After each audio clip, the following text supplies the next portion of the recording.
할렐루야. 주님의 은혜가 여러분들 가운데 넘치시기를 축원합니다.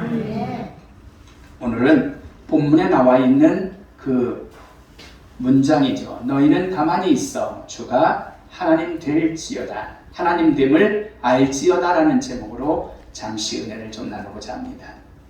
사랑하는 성도 여러분, 하나님은 우리의 피난처가 되시면서 환난날에 큰 도움이 되심을 여러분들이 믿으시기를 축원합니다. 우리 인생은 한 걸음 한 걸음 디딜 때마다 어떻게 보면은 홍해 앞에 서는 거나 마찬가지예요. 참 힘들어요. 즐거운 날도 있지만, 신바람 나게 가는 때도 있지만, 앞에 홍해가 막혀있는, 어떻게 웅짝달싹을 못할 그러한, 발을 내딛지 못할 그런 상황에 놓이게 됩니다. 늘 환난과 역경에 수시로 놓이게 된다는 얘기죠. 오죽하면 그 인생의 고난이 너무나 커서 스스로 목숨을 끊는 그런 사람들이 있겠어요. 전 이해가 되더라고요. 오늘 시편의 말씀은 출애굽기 14장의 말씀과 본문이 다 상응합니다. 이스라엘 백성이 어떠했습니까? 바로의 허락하에 애굽에서 나오게 되죠. 하나님께서 강권적으로 역사를 막 하시니까, 막 사람까지 죽어나니까 바로가 어찌할 바를 모르는 거예요. 그러니까 그냥 니네 나가, 알았어, 니네 해달라는 대로 내가 해줄게 하고 이스라엘 백성을 포로에서 풀어주죠. 노예 생활에서 해방이 되었으니 얼마나 좋겠습니까? 하나님이 약속하신 그 땅으로 간다라고 생각하고 신바람 나게 나가는데 얼마나 좋겠냐라는 거죠. 하지만 바로는 막상 보내고 나니까 그 마음이 변질이 되어버렸습니다. 이것들을 그냥 보내기가 너무나 아까웠던 거예요. 그래서 차라리 그냥 보낼 바에는 다 길거리에서라도 죽이자라고 생각을 했던 거죠. 그래서 무장한 군대를 보냅니다. 이때 이스라엘 민족은 너무나 기쁘게 신바람 나게 길을 가고 있는데 난관을 만나게 된 거죠. 왜? 앞에는 더 이상 앞으로 나가야 되는데 바다가 바다가 있습니다. 바산 끝이 없잖아요. 바다는. 뒤에는 애굽의 무장한 군대가 따라오고 있죠. 앞뒤 어디로 갈 곳이 없습니다. 이스라엘 백성들은 애굽에서 10가지의 재앙을 체험했음에도 불구하고 험악한 바다와 군대를 감당할 수 없음을 너무나 잘 알았기 때문에 절망에 빠져버린 거죠. 그래서 하나님을 원망하고 모세를 원망합니다. 그리고 출애굽기 14장 11절을 함께 보도록 하겠습니다. 시작. 그들이 또 모세에게 이르되 애굽에 매장지가 없어서 당신이 우리를 이끌어내어 이 광야에서 죽게 하느냐? 어찌하여 당신이 우리를 애굽에서 이끌어내어 우리에게 이같이 하느냐? 할렐루야. 뭐라 그러는 거예요? 기껏 신바람 나게 노예 생활에서 해방되어 가다가 그런 난관을 만나니까 하나님을 원망하면서 모세에게 원망을 하며 이야기를 합니다. 우리를 이끌어내서 애굽에 무덤지가 없어가지고 묘지가 묻힐 곳이 없어서 여기서 우리를 죽게 하려느냐? 사랑하는 성도 여러분, 이때 13절 말씀을 함께 봅니다. 13절 시작. 모세가 백성에게 이르되 너희는 두려워하지 말고 가만히 서서 하나님께서 오늘 너희를 위하여 행하시는 구원을 보라. 너희가 오늘 본 애굽 사람을 영원히 다시 보지 아니하리라. 할렐루야. 갈팡질팡하면서 무덤이 없어서 여기서 죽이려고 하느냐라고 했던 사람들 백성들에게 모세는 하나님 앞에, 모세는 믿음을 가지고 이스라엘 백성들에게 이야기를 하는 거죠. 니네 여기서 가만히 있어서 하나님이 행하시는 것을 보고 오늘 본 애굽 사람들을 다시는 이 땅에서 보지 못할 것이다 라는 거죠. 14절 말씀을 봅니다. 여호와께서 너희를 위하여 시작. 여호와께서 너희를 위하여 싸우시리니 너희는 가만히 있을지어다. 할렐루야. 모세는 딱 한마디밖에 안 했어요. 하나님이 싸우시니까 우리는 가만히 있을지어다. 하나님께서 모세의 지팡이를 들고 어떻게 합니까? 손을 바다 위로 내밀어서 이렇게 하는 거죠. 그리고 그것을 갈라지게 하라. 이스라엘이 바다 가운데서 마른 땅으로 행하리라는 말씀이 모세는 그대로 행하고 이루어지게 되는 줄로 믿습니다. 21절 이하를 보면은 밤새 큰 동풍이 불었다 그랬어요. 그냥 바다를 향해서 큰 바람이 불어 제끼는 거예요.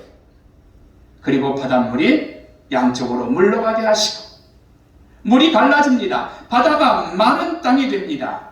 물이 벽이 되고 이스라엘은 그 바다를 육지같이 건넌 줄로 믿습니다.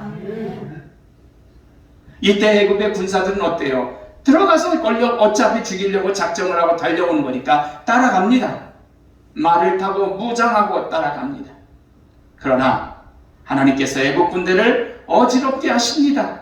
오늘 본문 그대로예요. 그리고 병거 바퀴가 벗겨지게 하시고 모세가 손을 들어 내밀자 바다가 다시 정상이 되어서 합쳐져서 물이 합쳐져서 바로의 군대는 수장이 되어 다 죽은 줄로 믿습니다. 할렐루야. 이스라엘 민족은 하나님께서 하실 일을 가만히 있어 지켜만 보면 되었다라는 사실이죠. 우리 역시 마찬가지예요. 나의 어려움과 역경이 있을 때 가만히 있어 하나님께서 행하실 것을 그저 어떻게 믿고 있으면 된다라는 그런 말씀이라는 거죠. 우리가 뭐를 할 거예요? 여러분, 제가 자주 말씀드려서 듣기 싫을 수도 있겠지만 목회 30년 가운데 가장 힘들었던 때가 연수동 3년이었던 것 같아요. 30년 중에 3년간이었습니다. 성도들은 얼마 안 되는데 매월 월세와 이자가 굉장히 크게 나갔었죠. 그러나 참 감사한 것은 신기할 정도로 하나님께서 한 번도 저희 연체시키지 않았어요. 그러다가 이제 더 이상은 힘들어서 저희들도 교회를 내놓고 이사갈 곳을 찾았죠. 근데 할 게 기도밖에 없었어요. 왜? 돈도 없었으니까. 몇 차례 말씀드린 기억이 있습니다. 월세 2억 정도를 이하를 구입한다라면은 이자 정도만 가지면 월세 정도가 웬만큼 되는 거예요. 그래서 이사갈 염려도 없고 편하잖아요. 그 정도면. 그래서 그런 곳이 없을까라고 나름대로 기도하며 찾았죠.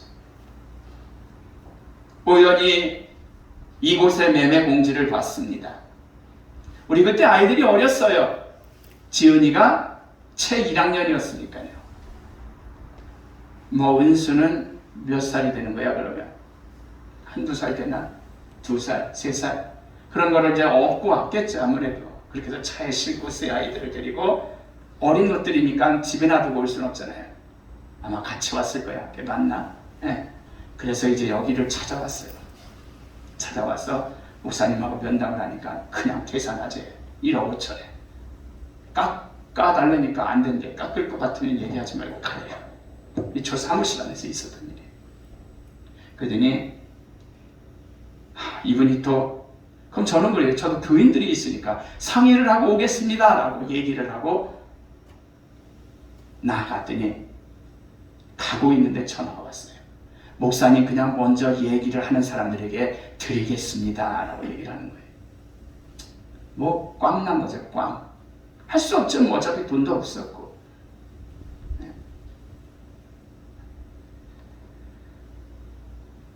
근데 다음 날이었어요. 어느 전도사님 여자분이 전화를 저한테 했어요. 왜? 우리도 내놨으니까 찾아오셔서 교회를 보겠다고 하시는 거예요.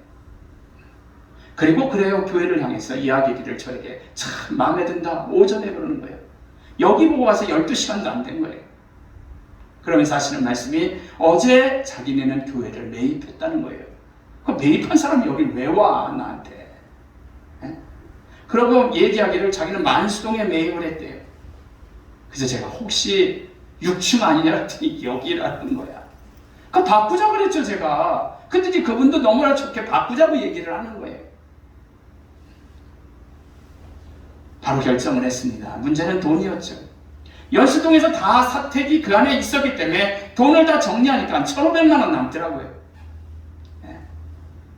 그래서 여기 교회 담보로 교회 대출을 해주는 저 경기도 멀리 있는 곳에 가서 9천만 원을 대출받고 여기저기에서 대출을 받아 잔액을 맞추고 한 3, 4천을 더 빌려서 사택을 얻고 이래서 살다가 여기까지 지금 오게 됐습니다. 저는 원래 저의 이성에 의하면 절대 행할 수 없는 일이었어요. 이거는 돈이 어디 있어요? 2천만 원, 2억 정도가 1억 1,500만 원밖에 없었는데 그러나 기도하면서 하나님께서 오늘 말씀을 주심을 믿고 그저 나아가기만 했습니다. 정말 우리 산들교회가 절대 주어진 상황에서 건널 수 없는 당시에 홍해를 만났지만 저만 가만히 있으면 하나님께서 행하신다라는 확신 가지고 그냥 추진만 했을 뿐이에요. 저와 여러분 역시 항상 매 순간 우리의 삶 속에서 홍해를 만납니다. 힘든 일이 왜 없어요? 예? 월급 많이 타는 사람은 힘든 일이 없겠어요? 그분은 질병도 안 생깁니까? 집안에 우환도 없겠습니까? 절대로 우리는 감당할 수가 없어요. 그리고 내가 어떻게 하나님을 믿었는데 이러시나 하면서 원망도 하기도 합니다. 내 생명을 가져가십시오라고 기도하는 분들도 봤어요. 그러나 하나님은 직접 우리에게 역사하시는 줄로 믿습니다.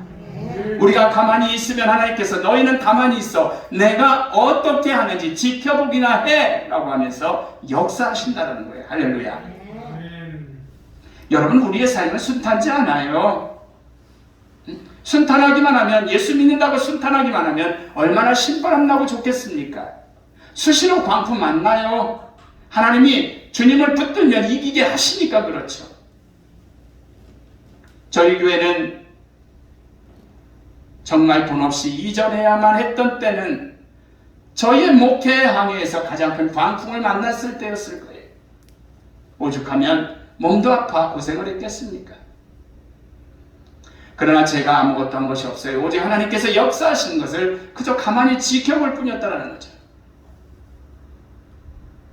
마찬가지로 우리가 광풍을 만나면 여기저기 해결해보려 요란을 떨지만 그러나 오늘 말씀에 보면 참된 정답은 하나님께서 하시니까 가만히 지켜보자라는 말씀이에요. 할렐루야. 여러분께 말씀을 드려서 여러분들도 싱숭생숭이라 그러죠. 그 말이 맞는지 모르겠네. 가끔 한국말을 틀리게 쓸 때가 있었어요. 교회 합병이라는 것이 있어서 요즘 이야기를 하기 때문에 여러분들에게 말씀을 드리기 때문에 좀 없지 않아 그러실 거예요. 저는 가진 것도 없습니다. 그리고 저희 마음으로 기도하며 생각을 해온 게 저는 20년 정도는 그런 마음을 가진 것은 됐습니다. 헌금 기도를 드릴 때도 작은 금액을 가지고 수년 내에 대지를 마련하여 건축하게 하옵소서라고 저는 매주간 안 빼놓고 간구를 했습니다. 그 기도를 하면서도 제 스스로가 웃기기도 했어요, 사실은. 하지만 감히 또 그 교회를 향해서 제가 그러한 인근에 있는 교회를 향해서 나하고 합치실래요? 라고 제안하기도 사실은 어려웠습니다. 그런데 정말 2개월도 안 되는 우연한 기회에 연결이 되어서 지금 진행이 되고 있는 거죠. 이 일로 오늘 구역회를 하게 됩니다. 그리고 계획대로라면 아마 4월 말 정도에는 저희도 이전을 해서 예배를 함께 드리게 되는 거죠. 여기 교회도 2억 개 매매가 구두로 일단 체결이 됐습니다. 하나하나 지금 상황에서는 제가 정말 하는 것은 없는데 하나님께서 역사해 가시는 거예요. 사실 기도를 간절히 하며 주님의 뜻을 묻지도 않았습니다. 그저 가만히 있어서 주가 하나님 됨을 볼지어다라는 말씀만 지금 믿고 있는 뿐입니다. 물론 제 생각과 다르게 하나님의 뜻이 아니면 저는 원점이 될 것이다라는 사실도 또한 믿고 받아들이려고 해요. 결론적으로 말씀을 드리고 마칩니다. 이 땅에서 살아가면서 우리의 뜻대로 기도대로 된다면 그대로만 된다면 얼마나 좋겠어요. 그러나 그렇지를 못해요. 하지만 정말 내가 어떻게 할 수 없는 고난의 때, 역경의 때를 만나면 오늘의 말씀을 여러분들이 기억하시기를 축원합니다. 가만히 있어 주가 하나님 됨 알지어다. 할렐루야. 우리가 가만히 있으면 하나님 앞에 가로막힌 홍해를 마른 땅처럼 건너가게 하십니다. 그리고 뒤에서 따라오는 애굽의 군대들을 하나도 남김없이 수장시키심을 믿으시기 바랍니다. 이번 교회 통합을 포함하고 정말 우리 앞으로도 우리의 힘으로 감당할 수 없는 여러분들의 삶 속에서도 커다란 고난을 만나면 가만히 있어서 주가 하나님됨을 보는 귀한 기회를 가지시기를 주의 이름으로 축원합니다. 아멘. 기도합니다.